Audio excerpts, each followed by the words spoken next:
Hi everybody, Taya here from Quilting Delights, and we are thankful that you are here to join us for another of our MQR quilting projects. This has been a fun one. It's called Between the Lines, and it involves both ruler work and free motion quilting with some very fun techniques that I'm going to share with you. So I have this one sitting on my table at home because I will tell you, I think I did a really good job getting the quilting done. And I just love the way it showcases our dining room table. So I put a basket on it with some little prayer beads because now is definitely a time that we need to be praying. And I found these wonderful jacks that they're just the right size. So this is how my MQR project looks finished. And I'm going to help you get yours done today too, and give you some helpful tips and tricks on how to do the quilting.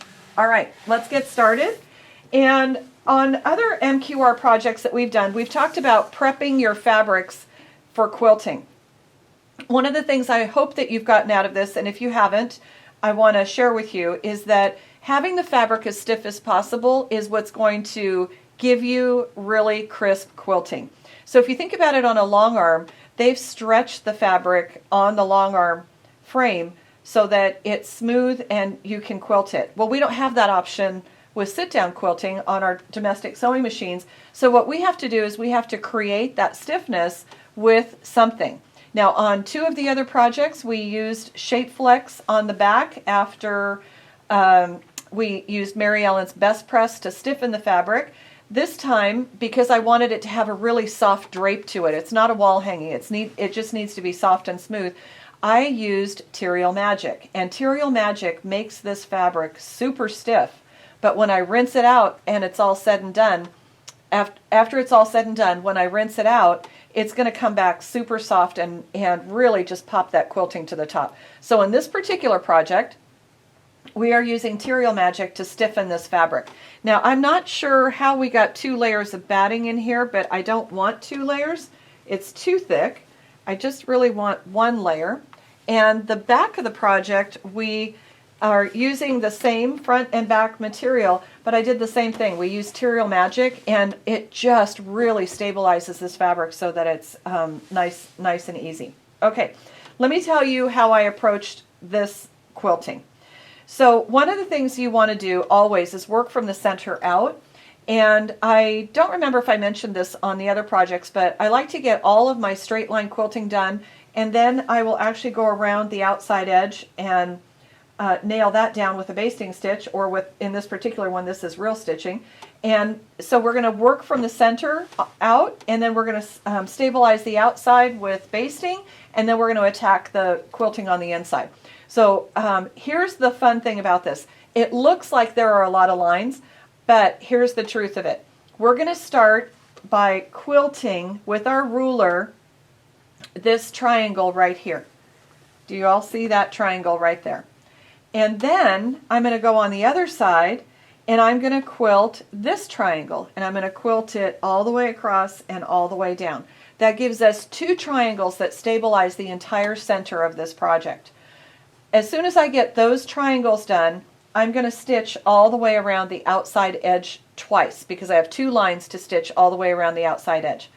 When those are done, you come back and you stitch the inside one. And this is all straight line quilting with a straight ruler. And you get all your straight line quilting done first, and then you're set. So as soon as you get all that done, come to the center, and we're going to stitch these straight lines that outline this hexagon, and we're going to outline our triangles. As soon as you have all of those straight lines done, it's time for a break and a chance for you to get away, stretch your shoulders, relax, and come back to finish the quilting on the insides of the triangles and the hexagon. So I've talked a little bit about how to approach the quilting on this, but now we're actually going to do some stitching. And I love Amanda Murphy rulers, but I also love the So Kind of Wonderful quilting rulers. And the thing about the So Kind of Wonderful rulers and Amanda Murphy rulers, any of the rulers, is that some of them have a finish on the bottom that keeps the ruler from moving, but none of them have a finish on the top. And so I have trouble holding on to the ruler. And so I found this tape that we like and that we sell called Rough It Up tape, and you can put it on the top and bottom of your long arm rulers, but you can also put it on the top and bottom of your acrylic rulers so that they don't slip when you are cutting. All right, now I'm using black thread because I want to be able to show you what it looks like when it's quilted. And if on this particular project, I used a thread on mine that was one shade darker than the actual fabric, and it just absolutely beautifully showcased it. For this project and for the video, I'm going to show you how to use black. I'm going to show you how to do this with black thread. So I'm just going to drop my needle down and pull my bottom thread up. Now remember, since this is a finished project, we are going to want to sew our threads away. And it's really important that you pull your threads to the top, whether you sew them away or not, because we don't want that thread to bunch up. All right, so now I've got my thread and my ruler. And remember, I do not plug my foot pedal in when I'm using the Bernina stitch regulator. If you are a sewer or quilter on other brands and you're doing free motion quilting, then you know you just need to regulate it. But for those of you who are Bernina owners, with your stitch regulator and our ruler work attachment, you want to make sure that you've got your foot pedal unplugged. I actually sit with my knees crossed, my legs crossed, because then I know all I have to do is focus my attention right here. I have my needle up, needle down, and my on-off switch. Okay, here we go. So I'm going to turn that on, and I'm going to go to the corner, and I'm going to set my BSR on 1, because when I turn this off, anytime you get to a point, you want to turn your stitch regulator off. And when it does that, I want my needle to drop in the down position. So I'm going to go to BSR 1 so that when I stop moving, it stops stitching. And then when I turn it off, the needle goes down. All right, let's turn the corner here.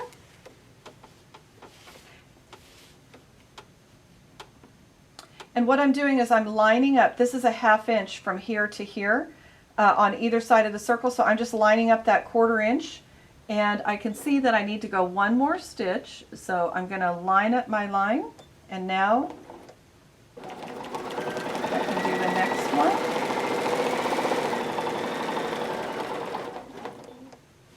Even though I'm turning my fabric, it is still so much easier to do this, and I have absolutely nothing shifting underneath my needle.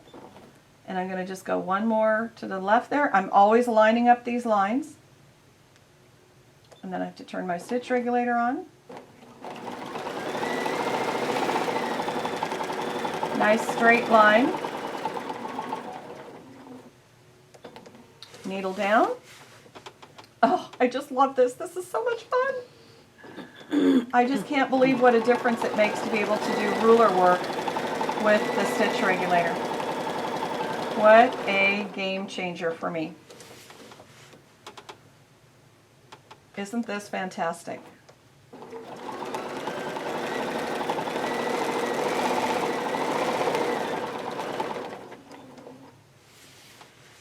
Look how fun.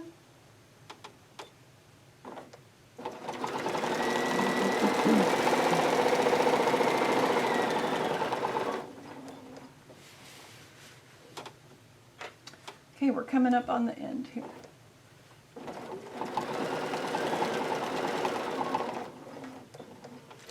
We're going to go right to where we started.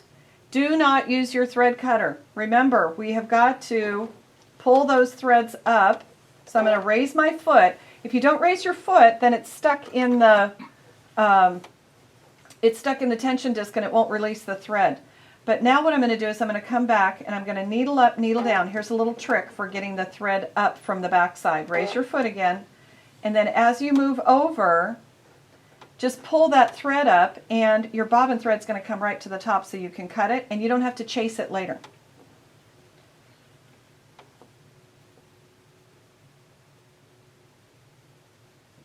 I have bottom line in the bottom, so it's kind of hard to see, but bottom line is a fabulous thread for embroidery and for machine quilting because it just sinks into the fabric. Okay. So that's how we're going to do that. Now, when you're doing this cross hatching, I had a number of people say to me, I'm not sure where to start. Where do I start? Well, you're going to start, so if we're going from left to right or right to left, you're going to start at the outside line and you're going to come down, travel on the line that you've already sewn, go up, travel on the line, down, travel, up, travel, and you can see that you're going to do all of these lines without ever changing the orientation of your fabric. So in other words, we're going to do this line, and then we're going to move over and we're going to do this line. And remember, you're matching that 1/4 inch seam line with the line over. So as you are traveling along those outside lines, set your ruler and go to it, and then you're ready to come down. Then set your ruler over to the next one, making sure that you're matching up these lines. Move over and go up. Then set your ruler on the next line, move over and come down. And you're going to travel all the way across like that. When you get to the other side, you're going to end, let's say for example, we're going to end here. Well, now we need to get to this corner. So you can either end your threads and sew them away and start again, or you can just travel down this line. We don't care how many times we travel down that line. Then we're going to do exactly the same thing. We're going to set our ruler, come over to it, sew down, set our ruler, come over to it, sew up, set our ruler, come over to it, sew down, set our ruler, come over to it, and sew up. So the trick here, or the tip that I want to give you is you always move when you're doing cross hatching and straight lines, you're always moving your ruler to where you want the line to be. And in this case, cross hatching at 1/2 inch allows you to use that 1/4 inch line on your ruler because the needle is a 1/4 inch from the edge of the attachment. So this is a really great process for how to do cross hatching. You're going to have one start and you're going to have one stop. That means a lot less thread sewing away. Okay, let's talk about, so we've got all the straight lines done, and let's talk about circles. There are several different ways to do circles, and what I've grown comfortable with is doing it like this. Let me pull that bottom thread up, and we're going to do circles as a serpentine. So we're going to go, and this is why it's so nice to have these drawn on here. We're just going to start, and I'm going to start like this, and I'm going to go around, and I'm trying to hit that center line.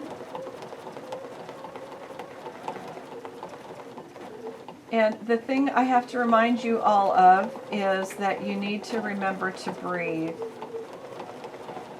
You've got to remember to breathe. So I don't know if you can see it, but I'm just going in an S. I'm going in an S. And when I come back around the other side, let me flip this over so you can see what it looks like on the back. I don't know if you can see that. So it's going to be like an S. And then when we come back around the other way, it's going to finish the circle the other direction.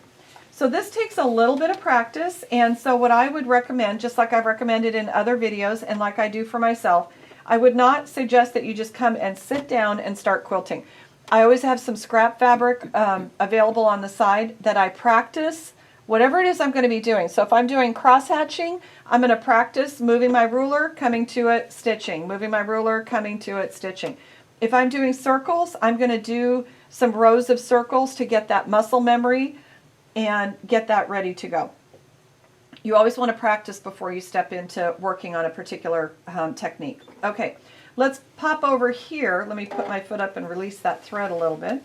Let's pop over here to these little feathers, and these are kind of fun.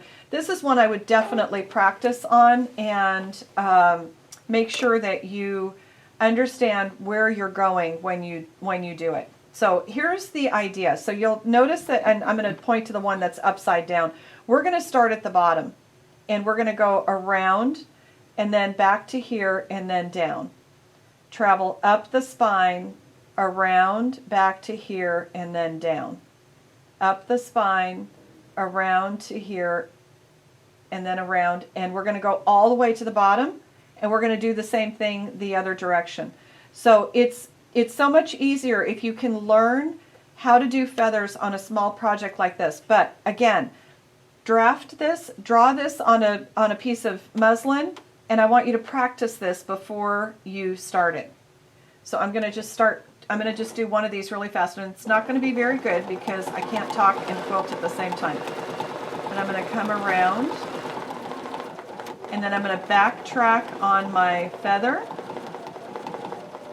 and go up and down, and then finish that spine, and then go up to the next one. And you have to be you're not watching the needle, you're watching where you're going. So then we're going to come around and backtrack on that same piece, and then do the next part of the feather. And then I do the spine. I like my spines kind of. And then I'm going to go around and backtrack. And now I'm going to do the top little teardrop. Come back down to the bottom. And start the process again the other direction. So that's how you do these teardrop ones. The 3 circles, you're going to do the same thing. You're going to go around in an S and then finish it off the other direction. You can use a ruler and a slight curve to do these little wings on the side, and then you've got another set of circles, and you are done. Oh, I forgot. We have to do these little side ones too. So those are going to be the same process as what we just did with the feather. We're going to we're just going to attack those one feather at a time, one swirl at a time. Take a deep breath, and don't forget to breathe out and breathe in while you're quilting. This is a fabulous project. We're very happy to bring it to you. And you want to watch our next video that goes along with this Between the Lines project, because we're going to show you how to finish this off in a really fascinating way with a little peeper binding that you sew down by machine. So there won't be any hand sewing on this one at all. Thanks for joining us, and we'll see you shortly.